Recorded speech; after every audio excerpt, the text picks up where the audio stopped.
Petri Wine brings you the Casebook of Gregory Hood.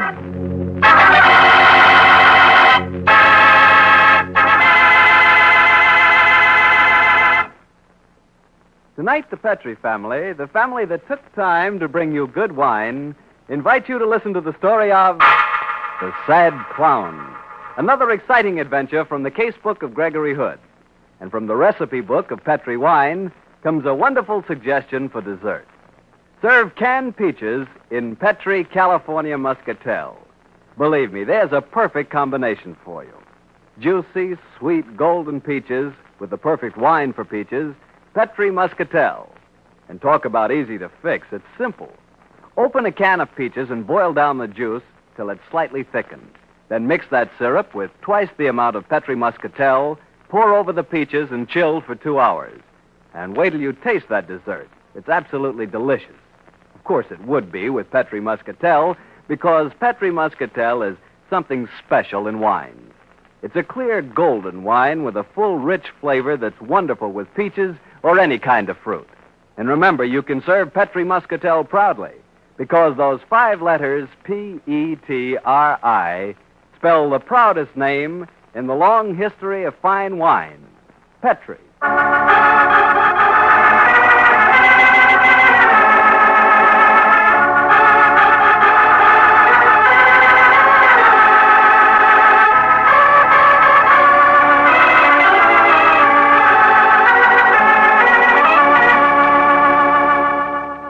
Well, once again, it's Monday night in San Francisco, and time for our weekly visit with Gregory Hood and his friend and attorney, Sanderson Taylor.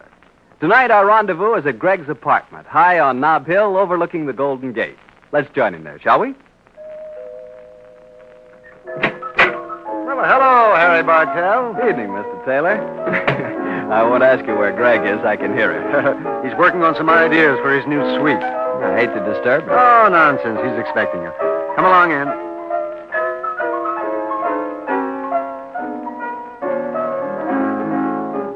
Oh, hello, Harry. You sneaked in so quietly I didn't see you. Evening, Greg. Don't stop playing. Oh, you like it? I think I'll call it Saraband for a sad clown. Might be rather effective, if I can get past this phrase.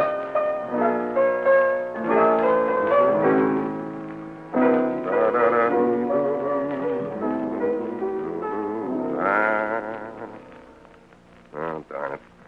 Well, you haven't come here to listen to me composing. Well, it does put us in atmosphere for tonight's story, Harry. Oh, you mean the circus motif? Yeah, last week you told us the adventure took place under the big top. That's right, Harry, and these cameos lying on the table here helped me to put me in the mood, too. Hey, they're beautiful, Greg. I bet they're old, huh? 16th century. They're the complete set of Maltrever cameos, and they have quite an exciting history. Well, Greg, how do the cameos tie up with the circus? That's what I'm going to tell you, Harry. One summer morning last year, I was in my office at Hood & Company working on a Far Eastern importing concession that involved quite a lot of money. Just before lunch, my secretary came in and told me that I had... Excuse me, Mr. Hood. There's a funny little man here to see you. Well, I like funny little men. What does he want? Well, he didn't say, but he kept thrusting this card at me and pointing at your door. Silent type, huh? Let's see the card. Seems very gentle, but I've never seen anyone look quite so sad. Well, this card explains it. Simply says, Tommy, the saddest clown in the world. A rather haunting title. Have him come in, Miss Ferris. Yes, Mr. Hood. This way, please. Well, hello, Tommy. Well, hello. You use that horn for conversation? I see, Tommy. You must be dumb. I beg your pardon, mute. That's the term you prefer, isn't it? Oh, this is fascinating. What can I do for you, Tommy? You want me to look in that package? Well, sure I will. You want to know what I think of it? Holy smoke. Where'd you get it? Unless I'm crazy, this is one of the famous Maltrever cameos that was stolen in Canada a few months ago. They're worth a lot more than their weight in gold. How'd you get hold of one of them? No, I don't follow you on that one, Tommy. Well, I don't understand your gesture either. Oh, I get it. You want to use my typewriter. Sure, I'll put some paper in it for you. Yeah, there you are. Go ahead, Tommy. Knew you were an expert. Thought you might recognize Cameo. Well, sure I recognize it, Tommy. Go on. If you want to see rest of Cameos, well, you bet I do. Come see me at Circus this afternoon. Well, I certainly will, Tommy, but can't you tell me more right now? No? Oh, come on, Tommy. Tell you all when I can show you. Oh, but Tommy, one thing, where did you find this Cameo? O-Z? Oz. I don't get it, Tommy. C-L-U-E, Clue. I don't get it, son. Can't you go a little further, Tommy? Well, okay. I'll meet you at the circus. Thanks for coming here. So long, Tommy. Well, I'll be darned. Yes, Mr. Hood? Get Sandy Taylor on the phone for me, please, Miss Ferris. Very well, Mr. Hood. And I won't be at the office this afternoon. I have some business to do. Believe it or not, I'm going to the circus.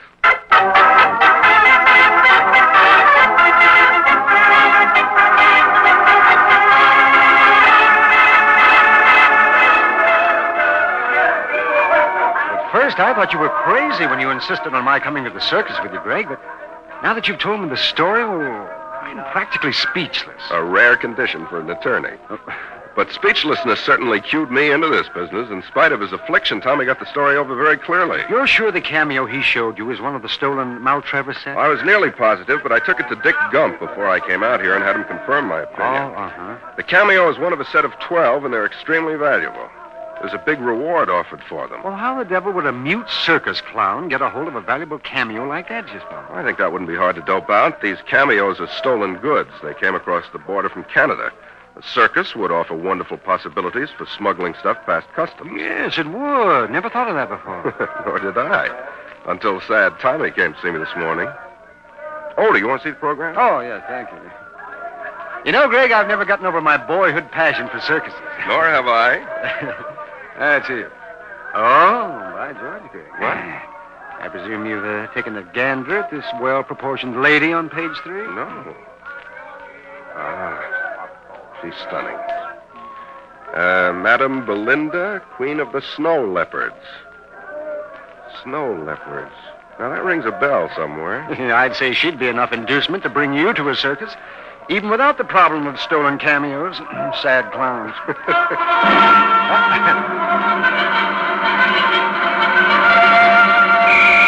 The grand entry. Here come the bareback riders. Yeah. Sit back and enjoy yourself, Sandy. Even though we're here on business, we might as well combine it with pleasure.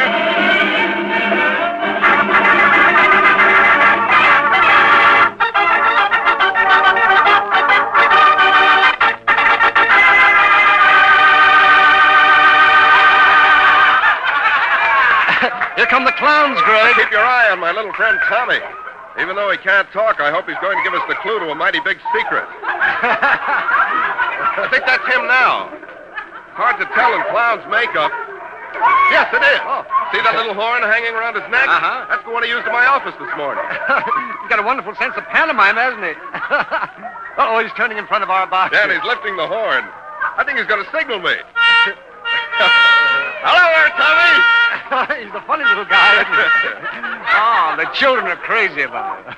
Look, Sandy, this is a new trick. He's lifting up a giant bottle. It's labeled Black Market. He's putting it to his lips. Now he's starting to stagger. He's pretending that Black Market is poison. How right he is. And listen to the kid. Oh, look, here comes my favorite turn, the collapsing car. Yeah, never seen such crazy driving. The car is careening all over the ring. Uh-oh, the fenders are falling off. Next comes the steering wheel. Yeah, there it goes. Now the driver overboard. The driver? Yeah, you're right, Greg. He has tumbled out. Say, Greg, the car's without a driver. It'll hit someone. No, take it easy, Sandy. I know the sack. The car's being driven by a clown crouched under that rear seat and steering with a special lever. It's a neat gag. Yeah, it's very effective. But your clown, he's right in the path of the car. Why doesn't he get up? Oh, he will. Gee, this acts time to a split second. He's not getting up. Look out, Tommy! Holy smoke, it hit him. Take it easy, folks. It's all part of the act. Now, the heck it is. Come on, Sandy. We're going back to do some checking. That looks to me like a deliberate attempt at murder.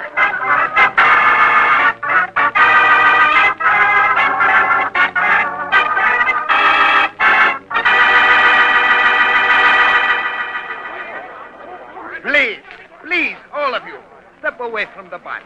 The body? Is Tommy dead? See, he died in a tragic accident. Oh, the poor devil. I swear this wasn't an accident. I know that particular car routine too well. Please, gentlemen, you are not members of the circus. I am Barducci, the ringmaster. I must ask you to leave. Not without looking at the body.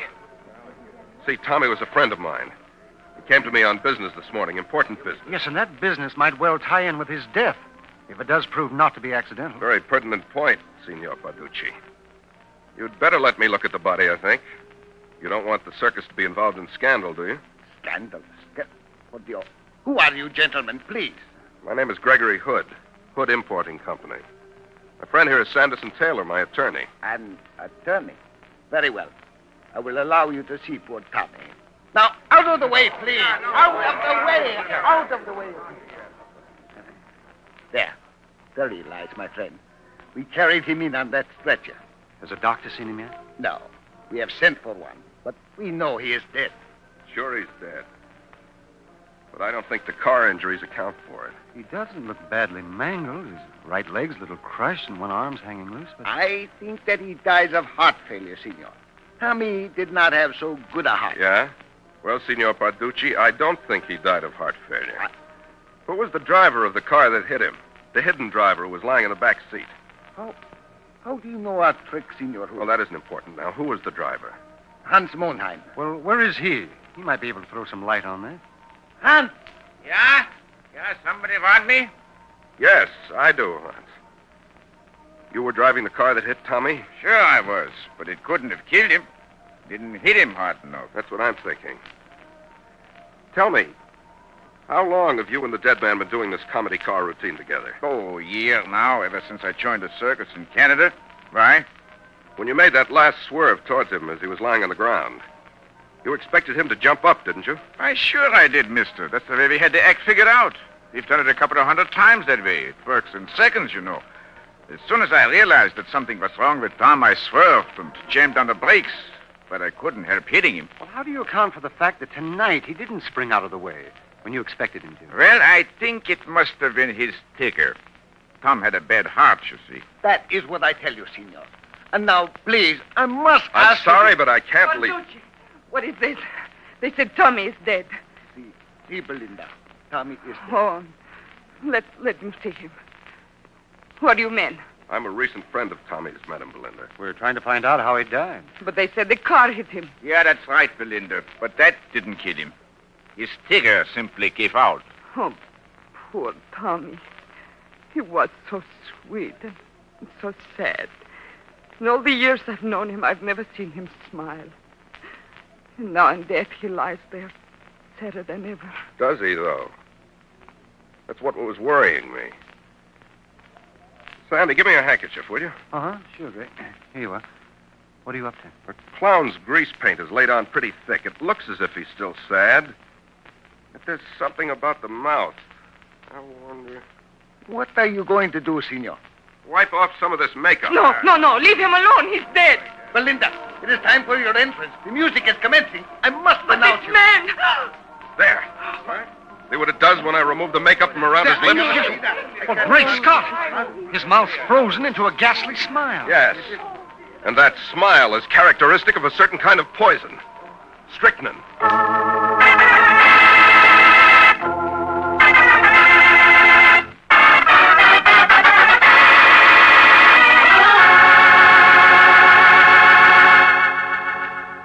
We'll give Gregory Hood a breathing spell for a second now, while I remind you again of how wonderfully well Petri California Muscatel goes with any peach dessert. It's really something. Just try making peach cake, peach cookies, or peach shortcake with Petri Muscatel if you want a swell dessert. That rich, full flavor of Petri Muscatel is just made to go with peaches. Canned peaches are on the market now, and in nearly every locality, your Petri wine dealer can give you a little recipe folder showing you how to make unusual and delicious desserts with peaches to serve with Petri Muscatel. Just be sure it's Petri Muscatel, because all Petri wines are good wines.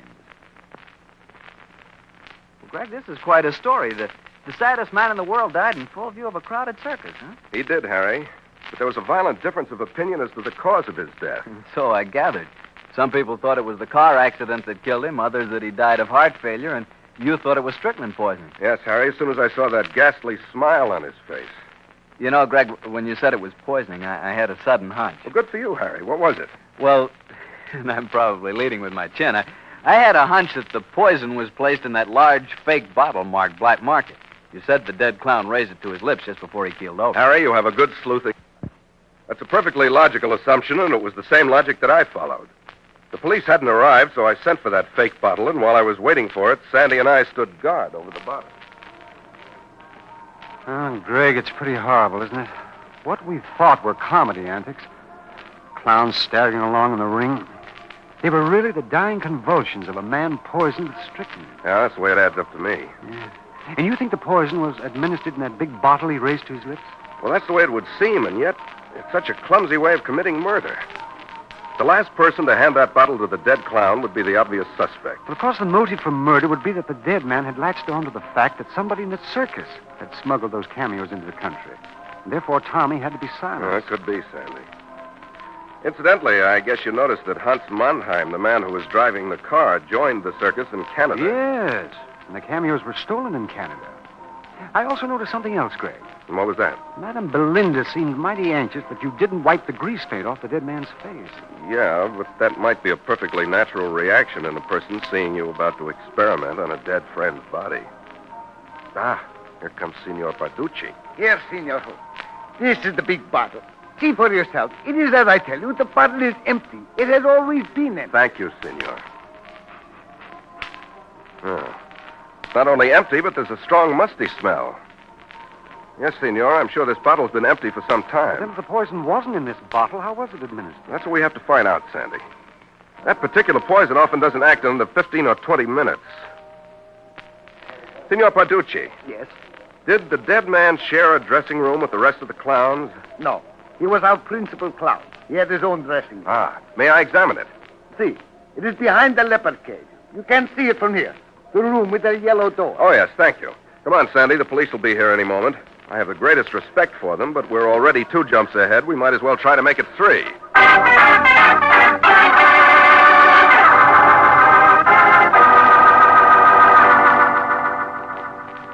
The dead man's dressing room is surprisingly comfortable. I'd no idea that circus folks live so well. They deserve it, Sandy. They're nomads, gypsies. A third of their lives is spent on sleeper jumps. Hey, Sandy, come over here. Huh? Well, what is it? Look here on his dressing table. Pot of tea and 2 cups. Yeah, and the pot's still warm.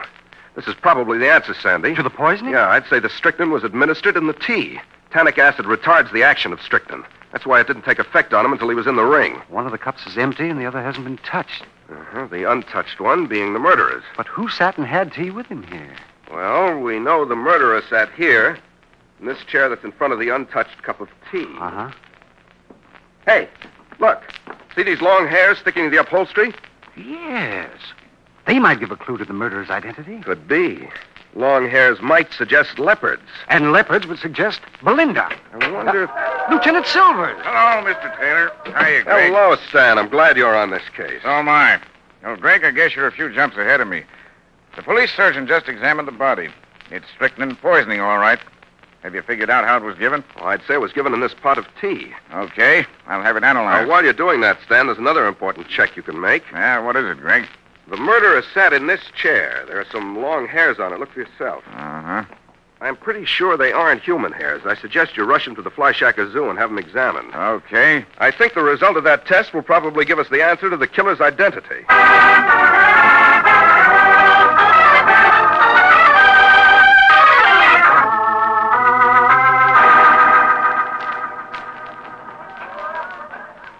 Greg, are we headed for Madame Belinda's dressing room? Yeah, You suspect her? sure I do.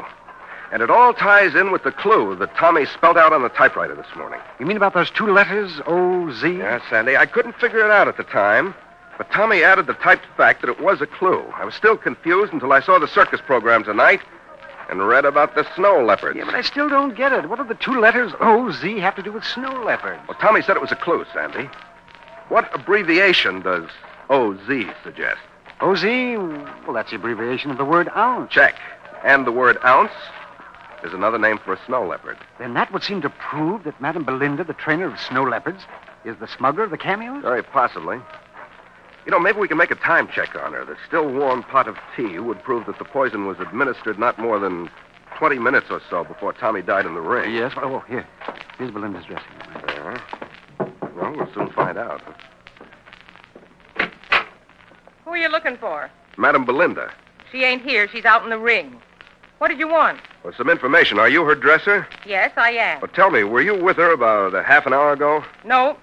She stomped out of here about an hour ago, after we had a fight. I'm thinking of quitting. No one can talk to me that way. Oh, you had a fight? Sure did, mister. She was wearing a brand new costume straight from the tailor's, and one of the buttons was missing. She raised the roof and bawled me out. I can't figure out how it was my fault, though. Thank you. Much obliged for the information. You're welcome. Well, apparently Madame Belinda has no alibi there. If what her dresser said was true, I'm afraid she has a perfect one. But come on, Madame Belinda's in the ring. Let's go and examine the Land of Oz before she brings the animals back. The Land of Oz? The snow leopard's cage, Sandy. Since it's empty, let's give it the once over.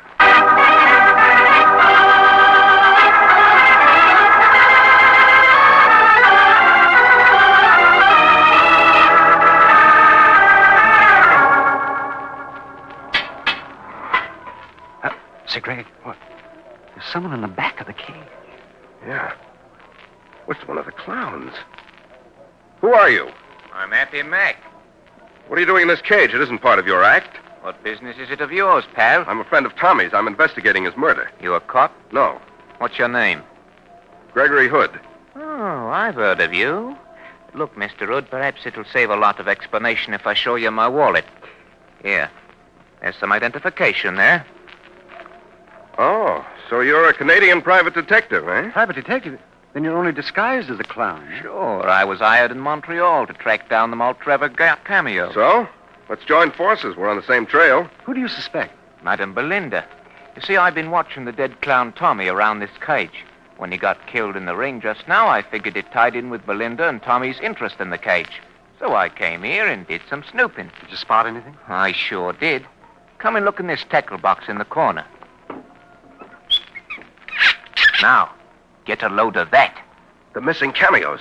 But only 5 of them. Yeah, 5. The original set that was stolen numbered a dozen, didn't it, Mac? That's right. 6 are still missing.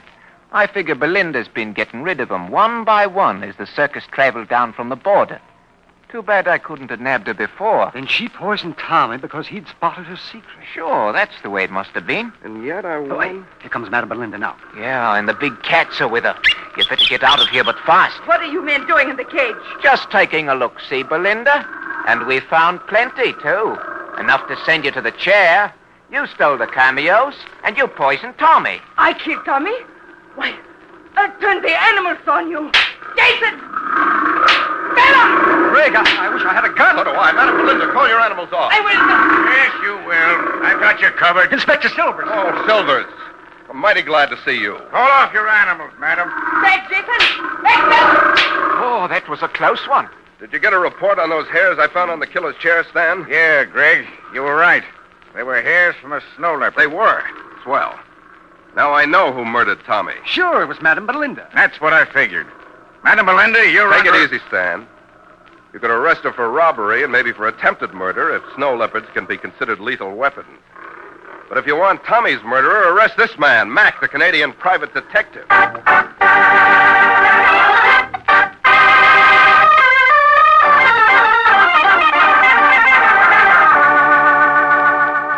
Well, Greg, now that we're back in the apartment and Mac's under arrest, I'll confess that I was off on the wrong track completely. Well, so was I most of the time.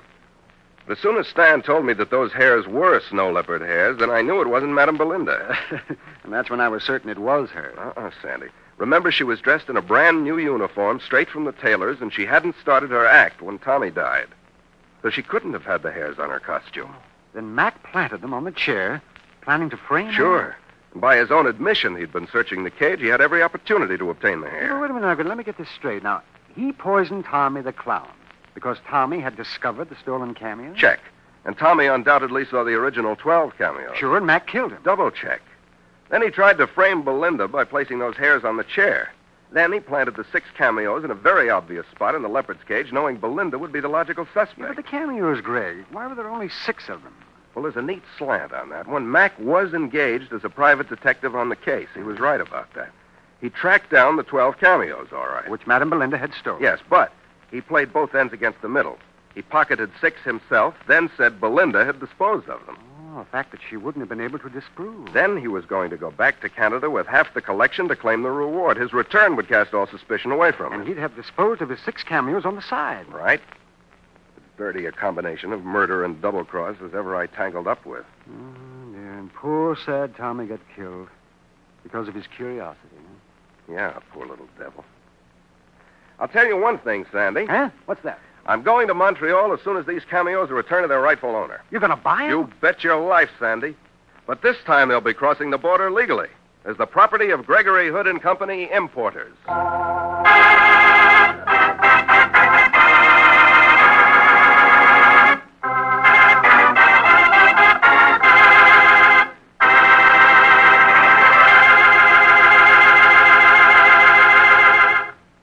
Brother, what won't you get into next? A circus yet? Oh, yes. I went to the animal fair. All the murderers and characters were there. That's enough clowning, all right?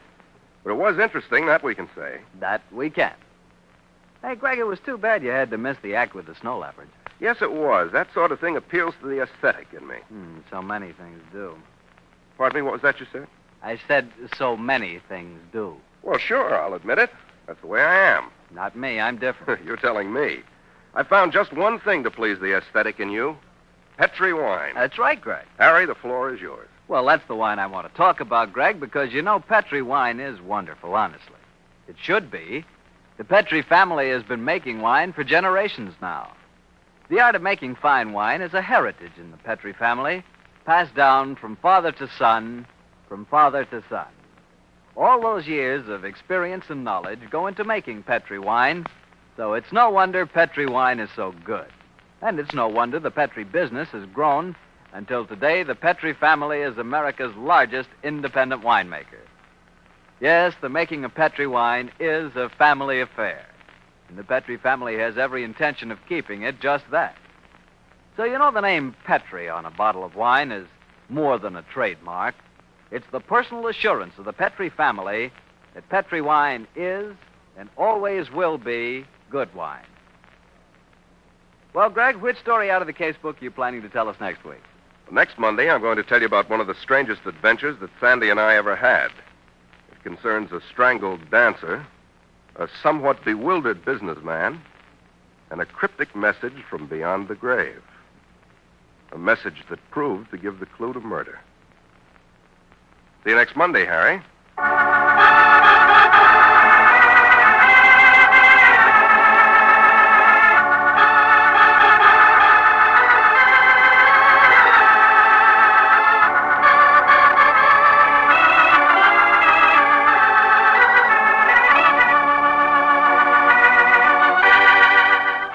The Casebook of Gregory Hood is written by Dennis Green and Anthony Boucher. Original music composed and played by Dean Fosler. Elliot Lewis plays the part of Gregory Hood, and Sanderson Taylor is played by Howard McNear.